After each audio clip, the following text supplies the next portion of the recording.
बात। स्वागत है आप सभी का हमारे YouTube channel decoding Indian culture and mythology पे। अगर अभी तक आपने हमारे चैनल को सब्सक्राइब नहीं किया है तो जल्दी से सब्सक्राइब कर दीजिए। अगर आज का ये लेटेस्ट एपिसोड आपको पसंद आता है तो इसे लाइक और शेयर कर दीजिए। साथ ही सब्सक्राइब करते वक्त बेल आइकन भी जरूर से क्लिक कर दीजिएगा, जिससे कि हमारे लेटेस्ट एपिसोड्स के नोटिफिकेशंस आप तक पहुंचे सबसे पहले। दोस्तों, आज है छठ पूजा या फिर ये कहें कि छठ का पावन त्योहार, जो देश भर में धूमधाम के साथ मनाया जा रहा है। तो छठ पूजा या फिर ये कहें कि छठ के इस पावन त्योहार की आप सभी को हमारी तरफ से ढेरों हार्दिक शुभकामनाएं। छठी मैया की कृपा आप पे और आपके परिवार पे सदैव बनी रहे, ये ही हमारी शुभकामना है। लेकिन हमें इस त्योहार के हर्षोल्लास के साथ इस बात का भी ध्यान रखना चाहिए कि अभी कोरोना हमारे बीच से गया नहीं है। हालांकि कोरोना कमजोर जरूर पड़ा है और ठीक होने वालों की तादाद भी काफी बढ़ गई है, लेकिन अभी भी बहुत सी जगहों पे हमारे देश में, पूरी दुनिया में कोरोना के केसेस तेजी से लगातार बढ़ रहे हैं। तो ऐसे में हमारी आपसे यही विनती है, यही दरखास्त है कि आप त्योहार जरूर मनाएं, पर जितना हो सके घर की चार दीवारी के अंदर रह के सुरक्षित साधनों का उपयोग करते हुए आप ये त्योहार मनाएं, आप ये पर्व मनाएं अपने परिवार के साथ घर पे, सुरक्षा के सभी नियमों का ध्यान रखते हुए। और छठी मैया की कृपा से हमें पूरी उम्मीद है, पूरा विश्वास है कि ये कोरोना भी जल्दी ही हमारे देश और पूरी दुनिया से चला जाएगा और बहुत जल्द सब कुछ पूर्ववत सामान्य हो जाएगा। लेकिन तब तक हमें अपनी सावधानियां बरतनी होंगी और हम कोई भी ऐसी लापरवाही नहीं कर सकते जो हमारे लिए या हमारे परिवार के लिए नुकसानदायक साबित हो। और चलिए अब हम अपनी दिवाली स्पेशल सीरीज को आगे बढ़ाते हुए दिवाली के चौथे और पांचवें दिन की बात करेंगे। और साथ ही आज का ये एपिसोड सिर्फ दिवाली स्पेशल ही नहीं, छठ स्पेशल एपिसोड भी है, क्योंकि हम इसमें गोवर्धन पूजा और भाई दूज की विशेष कथा का वर्णन करने के बाद आपसे जिक्र करेंगे छठ पूजा के बारे में। क्योंकि छठ का अब जो ये पर्व है ये मनाया जा रहा है, छठ पूजा अभी हाल में ही इस वक्त हमारे देश में चली रही है और बहुत हर्षोल्लास के साथ ये पावन पर्व भी सभी लोग मना रहे हैं, इसका व्रत रख रहे हैं, इसकी पूजा कर रहे हैं, सूर्य देव को अर्घ्य प्रदान करके छठी मैया का आशीर्वाद प्राप्त कर रहे हैं। तो हम भी आज अपने इस लेटेस्ट एपिसोड में आपसे जिक्र करेंगे गोवर्धन पूजा और भाई दूज की व्रत कथा का, पौराणिक या विशेष कथा जिसको कहते हैं, जिसका संबंध है इन दोनों ही पर्वों से, इन दोनों ही त्योहारों से, जो हमें इसके ऐतिहासिक महत्व को समझने में मदद करेंगी। और साथ ही उसके बाद हम जिक्र करेंगे छठ के पावन पर्व का, और छठ का ये पावन पर्व क्यों मनाया जाता है, उसकी भी अगर कोई विशेष कथा है या पौराणिक कथा है तो वो क्या है, उसका ऐतिहासिक महत्व क्या है, वैज्ञानिक दृष्टिकोण से भी समझने की कोशिश करेंगे कि छठ का ये पर्व आखिर इतना ज्यादा महत्वपूर्ण क्यों है, अगर इसकी कुछ विशेष बातें हैं तो उन पे क्यों ध्यान देना जरूरी है, उन्हें कितना ज्यादा महत्व देना चाहिए। तो ये सारी ही बातें आज हम अपने इस लेटेस्ट एपिसोड में आपसे करेंगे, इनका जिक्र, इनका वर्णन करेंगे। लेकिन सबसे पहले हम शुरुआत करेंगे अपनी दिवाली स्पेशल सीरीज को आज खत्म करने के साथ, क्योंकि गोवर्धन पूजा और भाई दूज के बारे में अब हम आपसे जो उसकी पौराणिक कथा है उसका जिक्र करेंगे। लेकिन जब उनके जिक्र के खत्म होने के साथ ही दीपावली स्पेशल सीरीज जो है वो खत्म हो जाएगी, तो फिर हम बढ़ चलेंगे छठ पूजा की तरफ और छठ पूजा से जुड़ी विशेष बातों का, पौराणिक कथा, ऐतिहासिक महत्व, इन सारी ही चीजों के बारे में हम जानेंगे जो छठ पूजा के इस पर्व को हमारी भारतीय संस्कृति में विशेष महत्व और विशेष स्थान दिलवाते हैं। तो चलिए शुरू करते हैं हम अपनी आज की ये खास चर्चा, अपना आज का ये लेटेस्ट एपिसोड, और इसकी शुरुआत होगी गोवर्धन पूजा के साथ। दीपावली के अगले दिन गोवर्धन पूजा की जाती है। लोग इसे अन्नकूट के नाम से भी जानते हैं। इस त्योहार का भारतीय लोक जीवन में काफी महत्व माना जाता है। इस पर्व में प्रकृति के साथ मानव का सीधा संबंध दिखाई देता है। इस पर्व की अपनी मान्यता और लोक कथा है।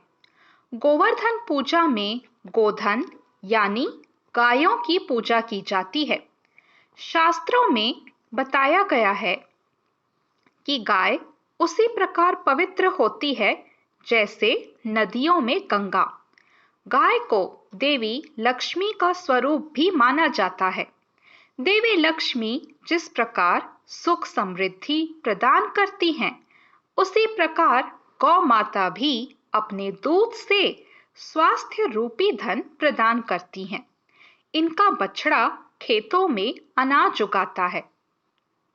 इस तरह गौ संपूर्ण मानव जाति के लिए पूजनीय और आदरणीय है। गौ के प्रति श्रद्धा प्रकट करने के लिए ही कार्तिक शुक्ल पक्ष प्रतिपदा के दिन गोवर्धन की पूजा की जाती है और इसके प्रतीक के रूप में गाय की पूजा की जाती है।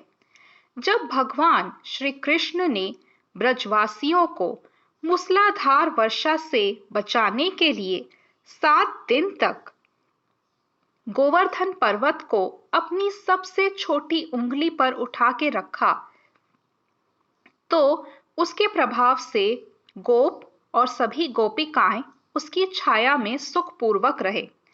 7वें दिन भगवान ने गोवर्धन को नीचे रखा और हर वर्ष गोवर्धन पूजा करके अन्नकूट उत्सव मनाने की आज्ञा दी। तभी से यह उत्सव अन्नकूट के नाम से मनाया जाने लगा। गोवर्धन पूजा के संबंध में एक लोक गाथा अत्यंत ही प्रचलित है। कथा ये है कि देवराज इंद्र को बहुत ही ज्यादा अभिमान हो गया था। देवराज इंद्र का यही अभिमान दूर करने के लिए भगवान श्री कृष्ण, जो स्वयं लीलाधारी श्री हरि विष्णु के अवतार हैं, उन्होंने एक अद्भुत लीला रची। प्रभु की इस लीला में हुआ यूं कि एक दिन उन्होंने देखा सभी ब्रजवासी उत्तम पकवान बना रहे हैं और किसी विशेष पूजा की तैयारी में जुटे हुए हैं। श्री कृष्ण ने बड़े ही भोलेपन से मैया यशोदा से प्रश्न किया, मैया, ये आप लोग किनकी पूजा की तैयारी कर रहे हैं? भगवान श्री कृष्ण की बातें सुन के मैया कहने लगी, लल्ला, हम देवराज इंद्र की पूजा के लिए अन्नकूट की तैयारी कर रहे हैं। मैया के ऐसा कहने पर श्री कृष्ण ने कहा, मैया, हम देवराज इंद्र की पूजा क्यों करते हैं? मैया ने कहा, वो वर्षा करते हैं जिससे अन्न की पैदावार होती है और उनसे ही हमारी गायों को चारा भी मिलता है। तो भगवान श्री कृष्ण ने कहा, हमें तो गोवर्धन पर्वत की पूजा करनी चाहिए क्योंकि हमारी गायें वहीं चरती हैं। इस दृष्टि से गोवर्धन पर्वत ही पूजनीय है और भगवान इंद्र तो कभी दर्शन भी नहीं देते और ना ही हमारी पूजा ना करने से वो क्रोधित होते हैं। अतः ऐसे अहंकारी की पूजा हमें नहीं करनी चाहिए। लीलाधारी की लीला और माया से सभी ने देवराज इंद्र के बदले गोवर्धन पर्वत की पूजा की। देवराज इंद्र ने इसे अपना अपमान समझ लिया और मूसलाधार वर्षा शुरू कर दी। प्रलय के समान भारी वर्षा देख के सभी ब्रजवासी भगवान कृष्ण को ही कोसने लगे कि ये सब कुछ इनका ही कहां मानने से हुआ है। तब मुरलीधर ने मुरली कमर में डाली और अपनी कनिष्ठा उंगली पे पूरा गोवर्धन पर्वत उठा लिया और सभी ब्रजवासियों को उसमें अपने गाय और बछड़े समेत शरण लेने के लिए बुलाया। भगवान श्री कृष्ण की ये लीला देख के देवराज इंद्र और भी ज्यादा क्रोधित हो गए और इसके परिणाम स्वरूप वर्षा और भी ज्यादा तेज हो गई। तो देवराज इंद्र का मान मर्दन करने के लिए श्री कृष्ण ने सुदर्शन चक्र से कहा कि आप पर्वत के ऊपर रहकर वर्षा की गति को नियंत्रित करें और शेषनाग से कहा आप मेड़ बना के पानी को पर्वत की ओर आने से रोकें। देवराज इंद्र लगातार 7 दिन तक मूसलाधार वर्षा करते रहे। तब उन्हें एहसास हुआ कि उनका मुकाबला करने वाला कोई साधारण मनुष्य तो नहीं हो सकता। अतः वे ब्रह्मदेव के पास पहुंचे और उन्हें सारा वृत्तांत कह सुनाया। ब्रह्मदेव ने देवराज इंद्र से कहा कि आप जिस कृष्ण की बात कर रहे हैं वो भगवान विष्णु के ही साक्षात अंश हैं और पूर्ण पुरुषोत्तम नारायण हैं। ब्रह्मा जी के मुख से ये सुन के देवराज इंद्र अत्यंत ही लज्जित हुए और उन्होंने श्री कृष्ण से कहा कि प्रभु, मैं आपको पहचान न सका, इसलिए अहंकारवश ये भूल कर बैठा। आप दयालु हैं और कृपालु भी, इसलिए मेरी इस भूल को कृपा करके क्षमा करें। इसके पश्चात देवराज इंद्र ने मुरलीधर की पूजा करके उन्हें भोग लगाया। इस पौराणिक घटना के बाद से ही गोवर्धन की पूजा की जाने लगी। ब्रिजवासी इस दिन गोवर्धन पर्वत की पूजा करते हैं। गाय बैल को इस दिन स्नान कराकर उन्हें रंग लगाया जाता है और उनके गले में नई रस्सी डाली जाती है। गाय और बैलों को गुड़ और चावल मिलाकर खिलाया जाता है। तो ये है वो ऐतिहासिक और पौराणिक कथा, लोक प्रचलित कथा जो जुड़ी हुई है हमारे इस गोवर्धन के पर्व से और जो हमें ये समझाती है कि किस प्रकार बाल रूप में ही श्री कृष्ण ने देवराज इंद्र के अहंकार का मान मर्दन किया और उन्हें अहंकार रहित जीवन जीने की शिक्षा दी। तो चलिए अब हम बढ़ चलते हैं दिवाली के दूसरे त्योहार की तरफ, या फिर ये कहें कि दिवाली के अंतिम त्योहार की तरफ, जो 5वें दिन मनाया जाता है, भाई दूज। तो भाई दूज का ये जो पर्व है, भाई बहन के बंधन को एक बहुत ही पावन बंधन माना जाता है, पावन रिश्ता माना जाता है। तो उसी पावन रिश्ते के नाम ये पर्व जो है वो समर्पित है, जिसे हम भाई दूज के नाम से जानते हैं। तो वैसे भाई बहन के लिए तो एक नहीं 2 पर्व हैं हमारे देश में। एक त्योहार है रक्षाबंधन का और वहीं दूसरा त्योहार है भाई दूज का। तो चलिए अब हम आपको सुनाते हैं भाई दूज की वो पौराणिक कथा, जिससे भाई दूज का, उसके इस पर्व का हमारी संस्कृति में क्या विशेष महत्व है, ये हम बहुत अच्छे से जान भी पाएंगे और समझ भी पाएंगे। तो चलिए शुरू करते हैं हम अपनी भाई दूज की ये विशेष कथा।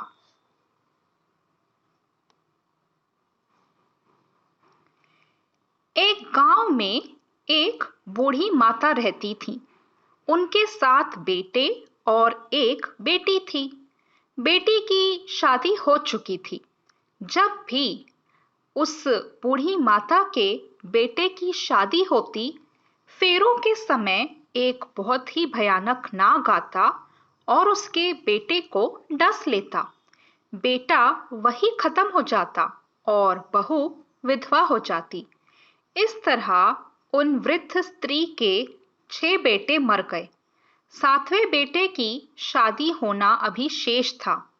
इस तरह अपने बेटों के मर जाने के दुख से वो वृद्ध स्त्री रो रो के अंधी हो गई थी। भाई दूज आने को हुई तो भाई ने कहा कि मैं बहन से तिलक कराने जाऊंगा। माँ ने कहा ठीक है। उधर जब बहन को पता चला कि उसका भाई आ रहा है तो वो खुशी से पागल हो गई। और पड़ोसन के पास जाके पूछने लगी, जब बहुत प्यारा भाई घर आए तो क्या बनाना चाहिए? पड़ोसन उसकी इतनी ज्यादा खुशी को देख के उससे जलने लगी और उसी जलन भावना के साथ उसने ये कह दिया कि दूध से अपनी रसोई को लीप लो और घी में चावल पका लो। बहन ने ऐसा ही किया। उधर भाई जब बहन के घर जा रहा था तो उसे रास्ते में एक भयानक सर्प सांप मिलता है। सांप उसे डसने को आगे बढ़ता है तो भाई ने कहा, तुम मुझे क्यों डस रहे हो?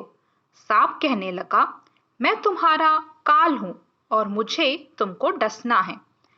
तो इस पे भाई ने कहा, मेरी बहन मेरा इंतजार कर रही है, मैं जब तिलक करा के वापस लौटूंगा तुम तब मुझे डस लेना।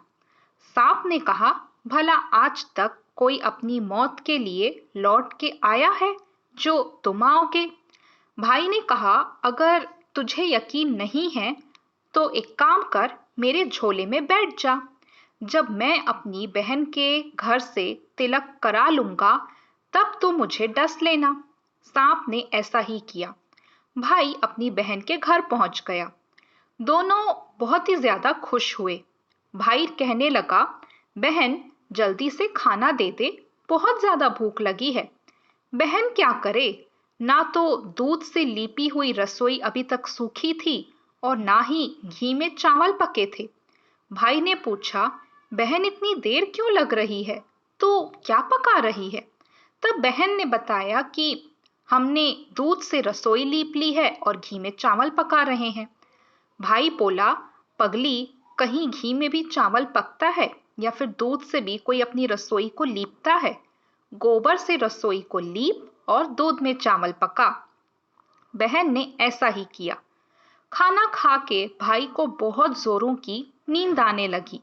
इतने में बहन के बच्चे आ गए। बोले, मामा हमारे लिए कोई विशेष उपहार लेके आए हो? तो भाई कहने लगा, मैं तो कुछ नहीं लाया। बच्चों ने वो झोला ले लिया जिसमें सांप बैठा हुआ था। जैसे ही उसे खोला उसमें से हीरे का हार निकला। बहन ने कहा, भैया तूने बताया नहीं कि तुम मेरे लिए इतना सुंदर हीरों का हार लेके आए हो। भाई बोला, तुझे पसंद है तो तू ले ले, मुझे हार का क्या करना। अगले दिन भाई बोला, अब मुझे जाना है, मेरे लिए खाना रख दे। बहन ने उसके लिए लड्डू बना के एक डब्बे में रख दिए। भाई कुछ दूर जाकर थक कर एक पेड़ के नीचे सो गया। उधर बहन के बच्चों को जब भूख लगी तो उन्होंने माँ से कहा, माँ खाना दे दो। माँ ने कहा, खाना अभी बनने में थोड़ी देर है। तो बच्चे बोले, जो मामा के लिए आपने लड्डू बनाए थे वो दे दो। तो इस पे बहन ने कहा कि लड्डू बनाने के लिए बाजरा पीसा था, वो बचा हुआ है चक्की में, उसे जाके खा लो। बच्चों ने देखा कि चक्की में तो सांप की हड्डियां पड़ी हैं। यही बात उन्होंने अपनी माँ को जाके बताई तो वो बदहवास सी हो गई और भाई के पीछे भागने लगी। रास्ते भर लोगों से पूछती रही कि किसी ने मेरे गोल मटोल और बहुत ही ऊंचे पूरे भाई को यहाँ से जाते हुए गुजरते हुए देखा। तो एक ने बताया कि कोई लेटा तो है पेड़ के नीचे, देख ले, हो सकता है वही तेरा भाई हो। भागी भागी बहन पेड़ के नीचे पहुंची तो उसने देखा कि उसका भाई वहीं पे सो रहा था। उसने अपने भाई को नींद से उठाया। भैया भैया, कहीं तूने मेरे दिए हुए लड्डू तो नहीं खा लिए? तो इस पे भाई कहने लगा, ये ले, रख ले अपने लड्डू, नहीं खाए मैंने, ले दे के लड्डू ही तो दिए थे, उसके भी पीछे तू भागी भागी आ गई। तो बहन ने कहा, नहीं भाई, तू झूठ बोल रहा है, जरूर तूने लड्डू खाया है, अब तो मैं तेरे साथ ही चलूंगी। भाई बोला, तू नहीं मान रही है तो चल फिर। चलते चलते बहन को प्यास लगती है। वो भाई को कहती है कि मुझे पानी पीना है। भाई बोला, अब मैं यहाँ तेरे लिए पानी कहाँ से लाऊं? देख, दूर कहीं चील उड़ रही है, चली जा, वहां शायद तुझे पानी मिल जाए। तब बहन वहां चली गई। और पानी पीकर जब लौट रही थी तो रास्ते में देखती है कि एक जगह जमीन में 6 शिलाएं गड़ी हुई हैं और एक बिना गढ़े हुए रखी थी। उसने एक वृद्ध स्त्री से पूछा कि ये शिलाएं कैसी हैं? तो उस वृद्ध स्त्री ने बताया कि एक बुढ़िया है, उसके 7 बेटे थे। 6 बेटे तो शादी के मंडप में ही मर चुके हैं, तो उनके नाम की ये शिलाएं जमीन में गढ़ी हैं। अब 7वें की शादी होना बाकी है। जब उसकी शादी होगी तो वो भी अपने 6 भाइयों की तरह उसी तरह से मंडप में मर जाएगा। तब ये 7वीं शिला भी मैं जमीन में गाड़ दूंगी। ये सुन के बहन समझ गई कि ये शिलाएं किसी और की नहीं बल्कि उसके भाइयों के नाम की हैं। उसने उस वृद्ध स्त्री से अपने 7वें भाई को बचाने का उपाय पूछा। उस वृद्ध स्त्री ने बतलाया कि वो अपने 7वें भाई को कैसे बचा सकती है। सब जानकर वो वहां से अपने बाल खुले करके पागलों की तरह अपने भाई को गालियां देती हुई चली। भाई के पास आके कहने लगी, तू तो जलेगा, कुटेगा, मरेगा। भाई उसके ऐसे व्यवहार को देख के चौंक गया और कुछ समझ नहीं पाया। इसी तरह दोनों भाई बहन माँ के घर पहुंचे। थोड़े समय के बाद भाई के लिए रिश्ते आने लगे और कुछ ही वक्त बाद उसकी सगाई हो गई और उसकी शादी भी तय हो गई। जब भाई को सेहरा पहनाने लगे तो वो बोली, इसको सेहरा क्यों बंधेगा? सेहरा तो मैं पहनूंगी, ये तो जलेगा और मरेगा। सब लोगों ने परेशान होकर सेहरा बहन को दे दिया। बहन ने देखा उसमें कलंगी की जगह सांप का बच्चा बैठा था। बहन ने उसे निकाल के फेंक दिया। अब जब भाई घोड़ी चढ़ने लगा तो बहन फिर कहने लगी, ये घोड़ी पर क्यों चढ़ेगा? घोड़ी पे तो मैं बैठूंगी, ये तो जलेगा और मरेगा, इसकी लाश को चील कौवे खा जाएंगे। अब बहन की ऐसी बातें सुन के सब लोग बहुत ज्यादा परेशान हो जाते हैं। सब लोगों ने बहन को ही घोड़ी पे बैठा दिया। अब जब बारात चलने को हुई तब बहन बोली, ये दरवाजे से क्यों निकलेगा? ये तो पीछे के रास्ते से जाएगा, दरवाजे से तो मैं निकलूंगी। जब वो दरवाजे के नीचे से जा रही थी तो दरवाजा अचानक गिरने लगा। बहन ने एक ईंट उठाकर अपनी चुनरी में रख ली। दरवाजा वहीं की वहीं रुक गया। सब लोगों को बड़ा ही अचंभा हुआ। रास्ते में एक जगह बारात रुकी तो भाई को पीपल के पेड़ के नीचे खड़ा कर दिया। बहन कहने लगी, ये छांव में क्यों खड़ा होगा? ये तो धूप में खड़ा होगा, छांव में तो मैं खड़ी होंगी। जैसे ही वो पेड़ के नीचे खड़ी हुई, पेड़ गिरने लगा। बहन ने एक पत्ता तोड़कर अपनी चुनरी में रख लिया और पेड़ वहीं का वहीं रुक गया। अब तो सबको विश्वास हो गया कि ये बावली कोई जादू टोना सीख कर आई है, जो बार बार अपने भाई की रक्षा कर रही है। ऐसे करते करते फेरों का समय आ गया। जब दुल्हन आई तो उसने दुल्हन के कान में कहा, अब तक तो मैंने तेरे पति को किसी तरह बचा लिया, अब तू ही अपने पति को और साथ ही अपने मरे हुए जेठों को बचा सकती है। फेरों के समय एक नाग आया। वो जैसे ही दूल्हे को डसने को हुआ, दुल्हन ने उसे एक लोटे में भर के ऊपर से प्लेट लगा के बंद कर दिया। थोड़ी देर बाद नागिन लहर लहर करती हुई वहां पे आ गई। दुल्हन से बोली, तू मेरे पति को छोड़ दे। दुल्हन बोली, पहले तू मेरा पति छोड़। नागिन ने कहा, ठीक है, मैंने तेरा पति छोड़ा। दुल्हन, ऐसे नहीं, पहले 3 बार बोल। नागिन ने 3 बार बोला। फिर बोली कि अब मेरे पति को छोड़। दुल्हन बोली, एक मेरे पति से क्या होगा? हंसने बोलने के लिए जेठ भी तो होना चाहिए, एक जेठ भी छोड़। नागिन ने जेठ के भी प्राण वापस दे दिए। फिर दुल्हन ने कहा, एक जेठ से लड़ाई हो गई तो तू दूसरे जेठ को भी छोड़ दे। वो विदेश चला गया तो तीसरा जेठ भी छोड़ दे। इस तरह एक एक करके दुल्हन ने अपने मृत पहले से मरे हुए 6 जेठों को पुनर्जीवित करवा लिया। उधर रो रो के उस वृद्ध स्त्री का बुरा हाल था कि अब तो मेरा 7वां बेटा भी बाकी बेटों की तरह मर जाएगा। गांव वालों ने उसे बताया कि उसके 7 बेटे और बहुएं आ रही हैं। तो वृद्ध स्त्री बोली, अगर ये बात सच है तो मेरी आंखों की रोशनी वापस आ जाए और मेरे सीने से दूध की धार बहने लगे। ऐसा ही हुआ। अपने सारे बहू बेटों को जिंदा देख के वो वृद्ध स्त्री बहुत खुश हुई। बोली, ये सब तो मेरी बावली का किया है। कहाँ है मेरी वो बावली बेटी? सब उसकी बहन को ढूंढने लगे। देखा तो वो भूसे की कोठरी में सो रही थी। जब उसे पता चला कि उसका भाई सही सलामत है तो वो अपने घर को वापस चली। उसके पीछे पीछे सारी लक्ष्मी भी जाने लगी। तो उस वृद्ध स्त्री ने कहा, बेटी पीछे मुड़ के देख, तू ऐसे ही चली जाएगी तो सारी लक्ष्मी ले जाएगी, तो तेरे भाई भाभी क्या खाएंगे? तो बहन ने पीछे मुड़ के देखा और कहा, जो माँ ने अपने हाथों से दिया वो मेरे साथ चलेगा, बाद का बाकी का भाई भाभी के पास रह जाएगा। इस तरह एक बहन ने अपने भाई की रक्षा की।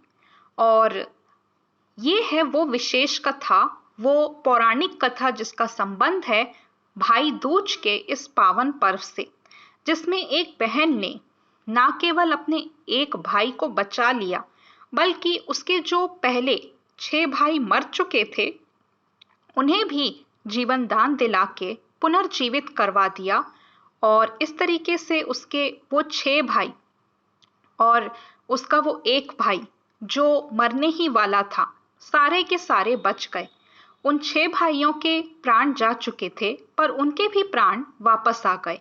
और जो एक भाई था जो आखिर में बचा हुआ था और आखिर में उसी की बारी भी थी मरने की, उसके प्राणों की भी बहन ने रक्षा कर ली। और इस तरीके से उसे उसके 7 भाई हमेशा के लिए वापस मिल गए और उन 7 भाइयों का घर भी बस गया और वो अपने घर में अपने परिवार के साथ, अपनी पत्नियों और अपनी माता के साथ खुशहाल जीवन बिताने लगे।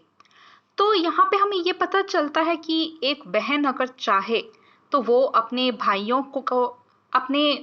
की जीवन रक्षा किस प्रकार से कर सकती है, चाहे उसका एक भाई हो या फिर एक से अधिक कितने ही भाई हों, वो उन सभी के प्राण तक वापस ला सकती है। और वो चाहे तो उन सब पे से जो काल का, मृत्यु का या फिर अकाल मृत्यु का खतरा मंडरा रहा हो तो उसे टाल के उन्हें नया जीवन भी दिलवा सकती है, उन्हें पुनर्जीवित भी करवा सकती है। तो आज तक तो हम यही सुनते आए हैं कि एक पत्नी अपने पति के प्राण वापस ला सकती है और उसके लिए यमराज से भी लड़ सकती है। लेकिन यहाँ पे एक बहन की शक्ति भी एक पत्नी की शक्ति से कम नहीं होती और वो भी अपने भाइयों के प्राणों की रक्षा समर्थ रूप से कर सकती है। इस कहानी से हमें ये पता चलता है। और यही है वो कहानी है जो भाई दूज के पौराणिक और ऐतिहासिक महत्व को समझाती है, जिसमें हम ये देखते हैं कि इसी कामना से कि हमारे भाइयों की उम्र लंबी हो, उनका जीवन बहुत अच्छा हो, उन्हें स्वास्थ्य मिले और जीवन में धन समृद्धि मिले, सारे सुख मिले, सारी खुशियां मिले। इसी प्रार्थना से, इसी कामना से आज भी बहनें व्रत रखती हैं, उपवास रखती हैं और भाई दूज का ये पर्व मनाती हैं। और इसी उम्मीद और आशा के साथ वो ये पर्व मनाती हैं, इसका ये व्रत रखती हैं, इसके व्रत का पालन करती हैं कि इसके परिणाम स्वरूप उनके भाइयों को लंबी उम्र मिलेगी, अच्छी जिंदगी मिलेगी और साथ ही उनका घर परिवार भी हमेशा सुखी और खुशहाल रहेगा। तो ये है वो पौराणिक कथा, ऐतिहासिक या फिर विशेष कथा जो जुड़ी हुई है भाई दूज से। और इससे हमने भाई दूज के इस पावन पर्व के अत्यंत ही विशेष महत्व को समझने का प्रयास किया। और चलिए, अब जैसा कि हमने आपसे वादा किया था कि आज अपनी दिवाली स्पेशल सीरीज को खत्म करने के बाद, यानी कि गोवर्धन पूजा और भाई दूज की विशेष कथाओं को, पौराणिक कथाओं को सुनने के बाद हम आपको जो छठ का त्योहार मनाया जाता है, छठ की पूजा की जाती है, छठ का ये पावन पर्व मनाया जाता है, इसके बारे में भी बताएंगे।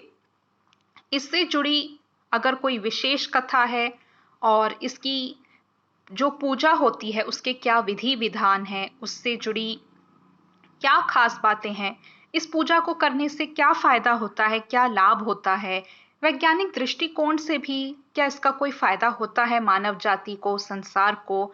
तो ऐसी क्या बातें हैं जो इस छठ के पावन पर्व को इतना विशेष बना देती हैं, इतना महत्वपूर्ण है ये हमारी भारतीय संस्कृति में और इसे बहुत ही धूमधाम से मनाया जाता है?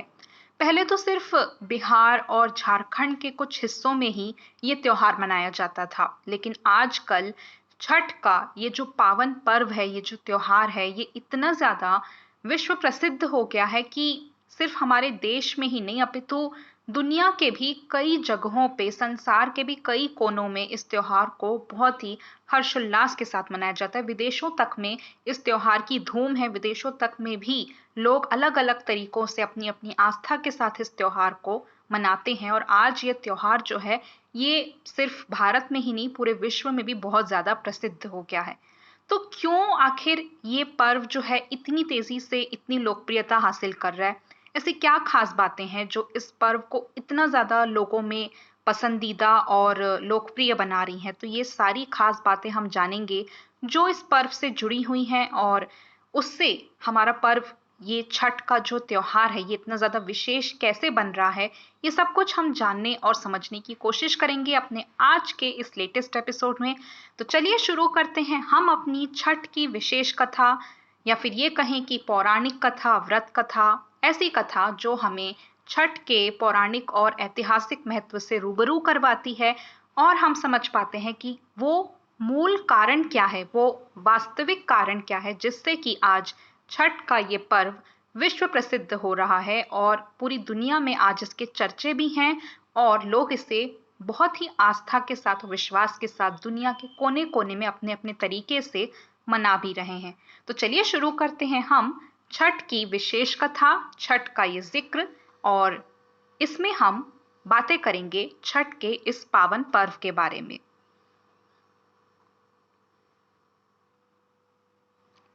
तो सबसे पहले हम जिक्र करते हैं कि जो छठ का ये त्योहार मनाया जा रहा है, इसका समय क्या है? तो छठ की ये जो तिथि है, षष्ठी तिथि, ये शुरू हो चुकी है 19 नवंबर 2020 से रात के 9:59 से 9:59 से 19 नवंबर से ये षष्ठी तिथि आरंभ हो चुकी है और छठ का ये जो पर्व है, इसकी जो ये षष्ठी तिथि है, ये समाप्त होगी आज यानी कि 20 नवंबर 2020 को, शुक्रवार का दिन है आज, रात के 9:29 पे, रात के 9:29 पे छठ का ये पर्व समाप्त होगा। छठ की ये जो षष्ठी तिथि है, ये समाप्त होगी। वर्ष में 2 बार छठ का महोत्सव पूर्ण श्रद्धा और आस्था से मनाया जाता है। पहला छठ पर्व चैत्र माह में तो दूसरा कार्तिक मास में मनाया जाता है। चैत्र शुक्ल पक्ष की षष्ठी चैती छठ और कार्तिक शुक्ल पक्ष की षष्ठी को कार्तिकी छठ कहा जाता है। यह पर्व सूर्यदेव की उपासना के लिए विश्व प्रसिद्ध है। इस साल छठ का ये पावन पर्व आज शुक्रवार को अर्थात 20 नवंबर 2020 को मनाया जा रहा है।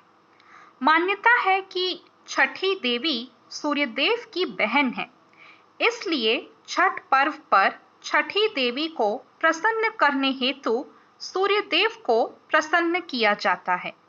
गंगा, यमुना या किसी भी नदी या सरोवर के तट पे सूर्यदेव की आराधना की जाती है। महाभारत में भी छठ पूजा का उल्लेख किया गया है। पांडवों की मां कुंती को विवाह से पूर्व सूर्यदेव की उपासना करने के बाद आशीर्वाद स्वरूप पुत्र की प्राप्ति हुई, जिनका नाम था अंगराज कर्ण। पांडवों की पत्नी द्रौपदी ने भी अपने पतियों के कष्ट को दूर करने के लिए छठ की पूजा की थी। हिंदू धर्म में छठ के पर्व का अत्यंत ही विशेष महत्व है। पुरुष एवं स्त्री एक समान रूप से इस पर्व को मनाते हैं। यह पर्व कार्तिक माह के शुक्ल पक्ष की चतुर्थी से आरंभ होके सप्तमी तक चलता है। प्रथम दिन यानी चतुर्थी तिथि नहाय खाए के रूप में मनाया जाता है। आगामी दिन पंचमी को खरना व्रत किया जाता है और इस दिन संध्या काल में उपासक प्रसाद के रूप में गुड़, खीर, रोटी और फल आदि का सेवन करते हैं और अगले 36 घंटों तक निर्जला व्रत का पालन करते हैं। मान्यता है कि खरन पूजन से ही छठी मैया प्रसन्न होती हैं और घर में वास करती हैं। छठ पूजा की अहम तिथि षष्ठी में नदी या जलाशय के तट पर भारी तादाद में श्रद्धालु एकत्रित होते हैं और उदीयमान सूर्य को अर्घ्य समर्पित करके पर्व का समापन करते हैं। छठ पूजा मुख्य रूप से बिहार और पूर्वी उत्तर प्रदेश में मनाई जाती है। हालांकि अब यह पर्व देश के कोने कोने में मनाया जाता है। पौराणिक कथाओं के अनुसार ये माना जाता है कि ये पर्व भारत के सूर्यवंशी राजाओं के मुख्य पर्वों में से एक था। कहा जाता है कि एक समय मगध सम्राट जरासंध के एक पूर्वज को कुष्ठ रोग हो गया था। इस रोग से निजात पाने हेतु राज्य के शाकल द्वीपीय मग ब्राह्मणों ने सूर्य देव की उपासना की थी। फलस्वरूप राजा के पूर्वज को कुष्ठ रोग से छुटकारा मिल गया था और तभी से छठ पर सूर्य उपासना की प्रथा शुरू हुई है, आरंभ हुई है। छठ व्रत पूर्ण नियम तथा निष्ठा से किया जाता है। श्रद्धा भाव से किए गए इस व्रत के परिणाम स्वरूप निसंतान को संतान सुख की प्राप्ति होती है और साथ ही धन धान्य की प्राप्ति भी होती है। उपासक का जीवन सुख समृद्धि से परिपूर्ण रहता है। छठ पर्व में मंदिरों में पूजा नहीं की जाती है और ना ही घर में साफ सफाई की जाती है। पर्व से 2 दिन पूर्व चतुर्थी पर स्नान आदि से निवृत्त होकर भोजन किया जाता है। पंचमी को उपवास करके संध्या काल में किसी तालाब या नदी में स्नान करके सूर्य भगवान को अर्घ्य दिया जाता है। तत्पश्चात अलोना भोजन किया जाता है। षष्ठी के दिन प्रातः काल स्नान आदि के बाद संकल्प लिया जाता है। संकल्प लेते समय एक विशेष मंत्र का उच्चारण किया जाता है जो कुछ इस प्रकार से है।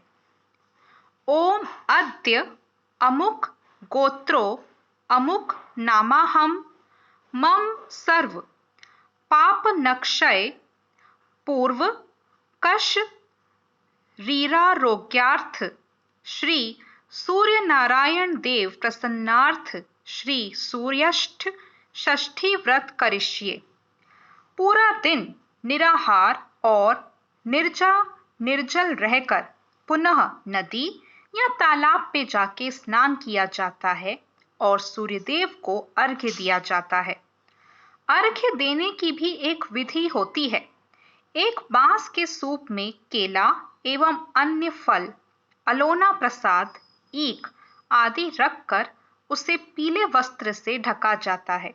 तत्पश्चात दीप जला के सूप में रखे और सूप को दोनों हाथों में लेके निम्न मंत्र का उच्चारण करते हुए 3 बार अस्त होते हुए सूर्यदेव को अर्घ्य दिया जाता है।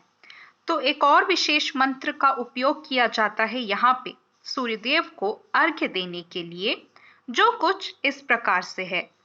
ओम एहि सूर्य सहस्त्रांशो तेजो राशे जगतपते अनुकंपया मां भवत्या ग्रहणार्घ्य नमोस्तुते। तो छठ पूजा में जो अहम तारीखें हैं वो शुरू हो चुकी थी 18 नवंबर 2020 से, जिसमें सबसे पहले दिन नहाए खाए का पर्व मनाया गया। नहाए खाए की रस्म की गई 18 नवंबर को। फिर खरना या लोहंडा मनाया गया 19 नवंबर को। संध्या सूर्य अर्घ्य दिया गया या फिर दिया जाना है आज 20 नवंबर 2020 को। उषा सूर्य अर्घ्य दिया जाएगा 21 नवंबर 2020 को, जिसमें सूर्योदय होगा 6:49 पे और सूर्यास्त होगा कल यानी कि 21 नवंबर शनिवार को शाम के 5:25 पे। छठ पूजा का पारण किया जाएगा 21 नवंबर 2020 शनिवार को। सूर्योदय के समय अर्घ्य देने का समय कल के लिए यानी कि 21 नवंबर 2020 के लिए है सुबह 6:48। तो जो षष्ठी की तिथि है वो हमने आपको पहले भी बताया था कि कल से शुरू हो चुकी है, यानी कि 19 नवंबर 2020 से रात्रि 9:59 से, और आज यानी कि 20 नवंबर 2020 को षष्ठी की तिथि समाप्त होगी रात को 9:29 पे। छठ का ये जो पर्व है ये एकमात्र वैदिक त्योहार है जो सूर्यदेव को समर्पित है, जो सभी शक्तियों और छठी मैया को स्रोत मान के किया जाता है। प्रकाश, ऊर्जा और जीवन शक्ति के देवता की पूजा भलाई, विकास और मानव की समृद्धि को बढ़ावा देने के लिए की जाती है। इस त्योहार के माध्यम से लोग 4 दिनों की अवधि के लिए सूर्यदेव की पूजा अर्चना एवं उपासना करते हैं। इस त्योहार के दौरान उपवास रखने वाले भक्तों को व्रती कहा जाता है। छठ पर्व में कई अनुष्ठान शामिल हैं जो अन्य हिंदू त्योहारों की तुलना में काफी कठोर हैं। इनमें आमतौर पर नदियों या जल निकायों में डुबकी लेना, बहुत ही कड़ाई से उपवास का पालन करना, जिसकी पूरी प्रक्रिया में हम पानी भी नहीं पी सकते, खड़े होके लंबे समय तक सूर्य के सामने पानी में प्रार्थना करना और सूर्योदय के समय और सूर्यास्त के बाद सूर्यदेव को प्रसाद चढ़ाना, ये सब शामिल है। छठ के पहले दिन नहाए खाए के नियमों का और उससे जुड़े रीति रिवाजों का पालन किया जाता है। पूजा के पहले दिन यानी कि नहाए खाए के दिन भक्तों को पवित्र नदी में डुबकी लगानी होती है और अपने लिए उचित भोजन पकाना होता है। इस दिन कद्दू, चना दाल और पूड़ी को मिट्टी के चूल्हे के ऊपर मिट्टी या पीतल के बर्तनों और आम की लकड़ी का उपयोग करके पकाया जाता है। व्रत का पालन करने वाली स्त्रियां इस दिन केवल एक बार भोजन ग्रहण करती हैं। दूसरे दिन यानी कि खरना के दिन भक्तों को पूरे दिन का व्रत रखना होता है, जिसे वे सूर्यास्त के कुछ समय बाद तोड़ सकते हैं। इस दिन व्रती शाम को चावल से बनी गुड़ की खीर और ठेकुआ बनाते हैं और वे इस प्रसाद के साथ अपना उपवास तोड़ते हैं, जिसके बाद उन्हें 36 घंटों तक बिना पानी के उपवास करना पड़ता है। तीसरे दिन पर घर पर प्रसाद तैयार करके और फिर शाम को व्रतियों का पूरा परिवार उनके साथ नदी के तट पर जाता है, जहां सूर्यास्त के समय सूर्यदेव को प्रसाद चढ़ाया जाता है। आमतौर पर महिलाएं अपना प्रसाद बनाते समय हल्दी के पीले रंग की साड़ी पहनती हैं। उत्साही लोकगीतों के साथ शाम को और भी बेहतर तरीके से ये पर्व मनाया जाता है। अंतिम दिवस पे सभी भक्त यानी कि चौथे दिन पे सभी लोग प्रसाद बना के सूर्योदय से पहले नदी तट पर जाते हैं। ये त्योहार तब समाप्त होता है जब व्रती अपना 36 घंटों का उपवास सफलतापूर्वक पूर्ण कर लेते हैं और उगते सूर्यदेव की पूजा अर्चना करके विधिवत प्रसाद को सभी रिश्तेदारों में बांट लेते हैं। धार्मिक महत्व के अलावा इन अनुष्ठानों से जुड़े कई वैज्ञानिक तथ्य भी हैं। श्रद्धालु आमतौर पे सूर्योदय या सूर्यास्त के दौरान नदी तट पर प्रार्थना करते हैं और ये वैज्ञानिक रूप से इस तथ्य के साथ समर्थित है कि सौर ऊर्जा इन 2 समयों के दौरान पराबैंगनी विकिरणों का निम्नतम स्तर है और ये वास्तव में मानव शरीर के लिए फायदेमंद भी है। ये पारंपरिक त्योहार आपको सकारात्मकता दिखाता है और आपके मन, आत्मा और शरीर को डिटॉक्स करने में भी मदद करता है। ये शक्तिशाली सूर्य को निहार कर आपके शरीर की सभी नकारात्मक ऊर्जाओं को दूर करने में मदद करता है। आमतौर पर लोग पूरी श्रद्धा के साथ छठ का त्योहार मनाते हैं और अनुष्ठान करते हुए प्रसाद तैयार करने और अर्घ्य देते हुए इस त्योहार की पवित्रता को बनाए रखने की पूरी कोशिश भी करते हैं। लेकिन कुछ ऐसी विशेष बातें भी हैं जिनका आपको सदैव ही ध्यान रखना चाहिए, जिससे कि आपका व्रत भंग ना हो और छठी मैया आपसे क्रुद्ध ना हो। जैसे कि बिना हाथ धोए या स्नान किए पूजा की किसी भी वस्तु को कभी भी स्पर्श ना करें। प्रसाद बनाने के दौरान नमकीन वस्तुओं का सेवन या स्पर्श कदापि ना करें।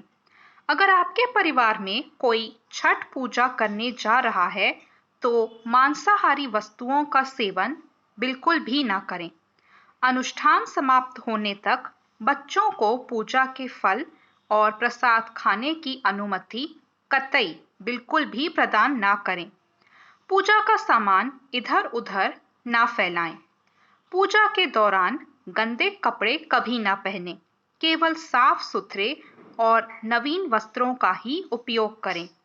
पूजा के दौरान शराब या धूम्रपान बिल्कुल भी ना करें। ये कड़ाई से निषिद्ध है।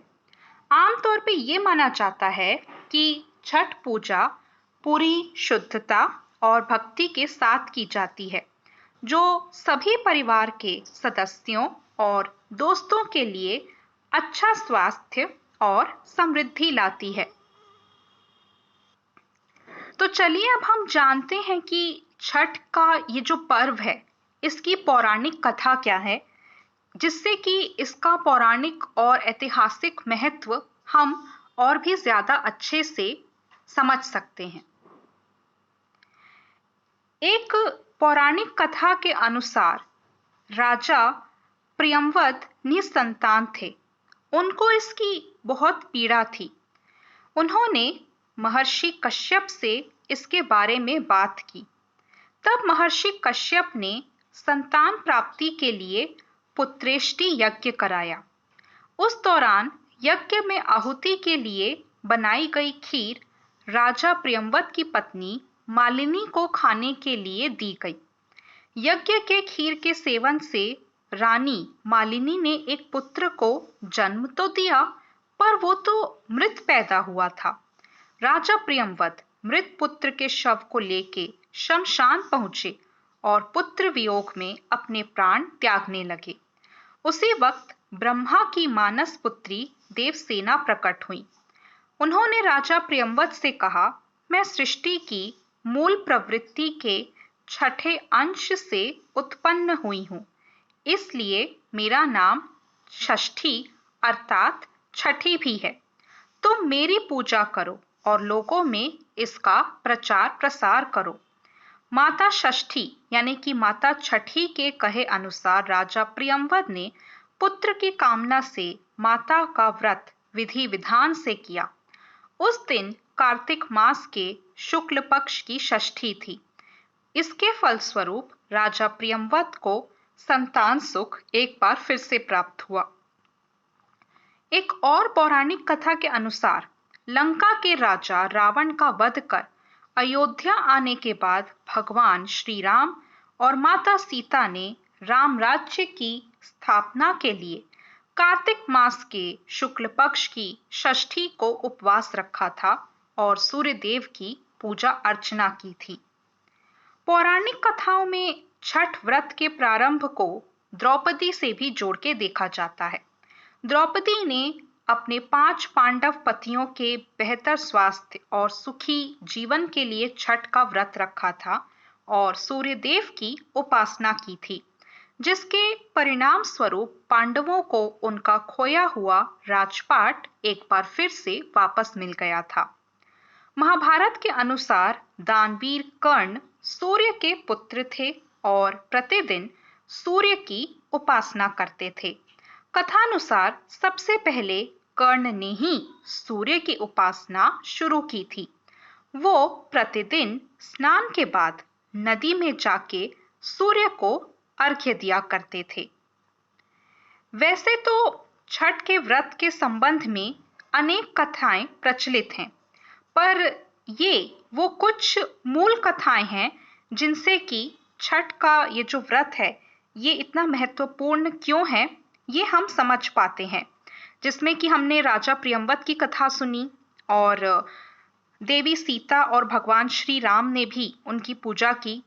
द्रौपदी ने भी सूर्यदेव की पूजा से पांडवों को उनका खोया हुआ राजपाट दिलाया और जो सूर्यपुत्र कर्ण थे वो तो शुरू से ही सूर्यदेव की पूजा करते थे, क्योंकि वे ही उनके पिता थे और अपने पिता की वो हमेशा से ही पूजा करते रहे थे, लेकिन वो ये नहीं जानते थे कि उनकी वास्तविकता क्या है। बाद में श्री कृष्ण ने अंगराज कर्ण को उनकी वास्तविकता से परिचित करवाया था। तो यहाँ पे हम ये देखते हैं कि जो छठ का ये पर्व है ये बहुत ही ज्यादा महत्वपूर्ण है और जो सूर्यदेव हैं उनकी बहन है छठी मैया। तो इस पर्व में हम सूर्यदेव और छठी मैया इन दोनों की ही पूजा करते हैं और इन दोनों को प्रसन्न करने के साथ ही हम इनके आशीर्वाद को प्राप्त करते हैं, जिससे कि घर संसार में हमें सुख प्राप्त होता है और हमारी सभी इच्छाएं एवं मनोकामनाएं भी पूर्ण होती हैं। तो आज हमने आपसे बात की ये जो छठ पर्व है ये क्यों मनाया जाता है, कैसे मनाया जाता है और इसकी पौराणिक कथाओं के बारे में। लेकिन इसके साथ ही हम आपको ये भी बताना चाहते हैं कि कल 21 नवंबर को छठ का ये पर्व समाप्त तो हो जाएगा, पर इसके साथ 21 नवंबर को एक और विशेष दिन है। प्रतिवर्ष कार्तिक मास की शुक्ल पक्ष की सप्तमी तिथि को सहस्त्रबाहु जयंती मनाई जाती है, जो कि कल है 21 नवंबर 2020 को। कार्तवीर्य अर्जुन के हेहयाधिपति सहस्त्रार्जुन दशग्रीविजयी सुदर्शन चक्रावतार सप्तविभाधिपति कृतवीर्य नंदन राजेश्वर आदि कई नामों से उन्हें हम जानते हैं। सहस्त्रबाहु अर्जुन ने अपने जीवन में यूं तो बहुत से युद्ध लड़े, लेकिन उन्हें दो विशेष कारणों से हमारे इतिहास में जाना जाता है। पहला रावण और दूसरा कारण परशुराम। रावण से सहस्त्रबाहु युद्ध जीत गए, परंतु परशुराम से वो युद्ध हार गए। तो ये सहस्त्रबाहु कौन है और इन्हें हमारे इतिहास में क्यों और किस वजह से जाना जाता है। सहस्त्रार्जुन, सहस्त्रबाहु को सहस्त्रार्जुन के नाम से भी जाना जाता है। तो ये एक चंद्रवंशी राजा थे। सहस्त्रबाहु का जन्म महाराज हैहय की 10वीं पीढ़ी में माता पद्मिनी के गर्भ से हुआ था। उनका जन्म नाम एकवीर था। चंद्रवंश के राजा महाराजा कृतवीर्य के पुत्र होने के कारण उन्हें कार्तवीर्य अर्जुन भी कहा जाता है। कृतवीर्य के पुत्र अर्जुन थे। कृतवीर्य के पुत्र होने के कारण उन्हें कार्तवीर्यार्जुन भी कहा जाता है। कार्तवीर्यार्जुन ने अपनी आराधना से भगवान दत्तात्रेय को प्रसन्न किया था। भगवान दत्तात्रेय ने युद्ध के समय कार्तवीर्यार्जुन को 1000 हाथों का बल प्राप्त करने का वरदान दिया था, जिससे उन्हें विशेष बल प्राप्त हुआ था। इसी के कारण वे सहस्त्रार्जुन के नाम से जाने गए। इन्हें ही सहस्त्रबाहु अर्जुन भी कहा जाता है। इन्हीं के पूर्वज थे महिष्मंत, जिन्होंने नर्मदा के किनारे महिष्मती आधुनिक महेश्वर नामक नगर बसाया। इन्हीं के कुल में आगे चल के दुर्दुम के उपरांत कनक के 4 पुत्रों में सबसे बड़े कृतवीर्य ने महिष्मती के सिंहासन को संभाला। भार्गव वंशी ब्राह्मण इनके राजपुरोहित थे। भार्गव प्रमुख जमदग्नि ऋषि परशुराम के पिता इनसे कृतवीर्य के मधुर संबंध थे। भागवत पुराण में सहस्त्रबाहु महाराज की उत्पत्ति की जन्म कथा का वर्णन भी मिलता है। इन्होंने भगवान विष्णु की कठोर तपस्या करके 10 वरदान प्राप्त किए और चक्रवर्ती सम्राट की उपाधि धारण की। नर्मदा नदी के तट पर महिष्मती, महेश्वर, नरेश, 1000 बाहों वाले सहस्त्रबाहु अर्जुन और 10 सिर वाले लंकापति रावण के बीच एक बार बहुत ही भयानक युद्ध भी हुआ था। इस युद्ध में रावण हार गया था और उसे बंदी भी बना लिया गया था। बाद में रावण के पितामह महर्षि पुलत्स्य के आग्रह पे उसे छोड़ भी दिया गया। अंत में रावण ने सहस्त्रबाहु को अपना मित्र स्वीकार किया। भृगु क्षेत्र के शोधकर्ता साहित्यकार शिव कुमार सिंह कौशिकीय के अनुसार परशुराम का जिन क्षत्रिय राजाओं से युद्ध हुआ उनमें से हैहय वंशी राजा सहस्त्रार्जुन इनके सगे मौसा थे, जिनके हाथ इनके पिता जमदग्नि ऋषि का इनकी माता रेणुका और कपिला कामधेनु गाय को लेके बहुत बड़ा विवाद भी हुआ था। इसी के चलते भगवान परशुराम ने सहस्त्रार्जुन का वध किया था। परशुराम जी का हैहय वंशी राजाओं से लगभग 36 बार युद्ध हुआ था। क्रोधवश परशुराम ने हैहय वंशीय क्षत्रियों की वंश बेला को ही समाप्त करने की कसम ली थी। इसी कसम की वजह से उन्होंने इस वंश के लोगों से 36 बार युद्ध करके इनका समूल नाश कर दिया था। और तभी से लोगों में ये भ्रम भी फैल गया था कि परशुराम ने धरती पर से 36 बार क्षत्रियों का विनाश कर दिया। तो कल इन्हीं सहस्त्रबाहु की जयंती है 21 नवंबर 2020 को, जिनके बारे में हमने आपको बताया, जिन्हें सहस्त्रार्जुन के नाम से भी जाना जाता है और जो अपने 1000 हाथों के बल से जाने जाते हैं, जिसका वरदान इन्हें प्राप्त हुआ था इनकी कठोर तपस्या से। और एक बार इतिहास में ये युद्ध जीते भी रावण से, लेकिन दूसरी बार परशुराम से ये युद्ध हार भी गए।